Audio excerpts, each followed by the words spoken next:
वसुंधरा news आपल्या हक्काचे news channel. Alte ते ग्रीनवेल पत्रावळी फॅक्टरीला भीषण आग, आगीत कोट्यावधींचे नुकसान।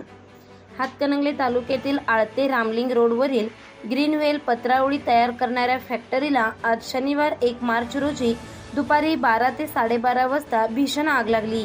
या आगीमुळे संपूर्ण परिसरात धुराचे लोट पसरले होते, तर घटनास्थळी अग्निशामक दलाच्या गाड्या तातडीने दाखल झाल्या होत्या। आग आटोक्यात आणण्यासाठी शर्थीचे प्रयत्न सुरू होते। अनिल मालानी राहणार इचलकरंजी यांच्या मालकीची ही फॅक्टरी मोठ्या प्रमाणावर पत्रावळी उत्पादनासाठी प्रसिद्ध आहे। सुमारे 700 ते 800 कामगार येथे काम करतात। दुपारी 12:30च्या सुमारास अचानक कंपनीला भीषण आग लागली आणि क्षणार्धात तिने रौद्र रूप धारण केले। आगीच्या ज्वाळा आणि धूर 2 ते 3 किलोमीटर अंतरावरूनही दिसत होते।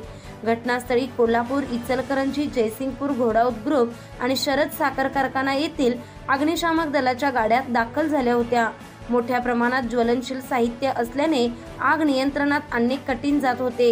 या भीषण आगीत कंपनीचे कोट्यावधी रुपयांचे नुकसान झाल्याचा प्राथमिक अंदाज आहे। तर यावेळी अग्निशामक दलाच्या वतीने आग विझवण्याचे शर्थीचे प्रयत्न सुरू होते, तर लागलेली आग पाहण्यासाठी घटनास्थळी नागरिकांची मोठी गर्दी झाली होती। या आगीचे नेमके कारण अद्याप स्पष्ट झालेले नाही, मात्र शॉर्ट सर्किटमुळे आग लागली असावी असा प्राथमिक अंदाज व्यक्त केला जात आहे। वसुंधरा शक्ती न्यूज साठी विनोद शिंगे। चॅनेलला सबस्क्राइब करा आणि परिसरातील ताज्या घडामोडी सर्वात आधी बघण्यासाठी बेल आयकॉनला क्लिक करा।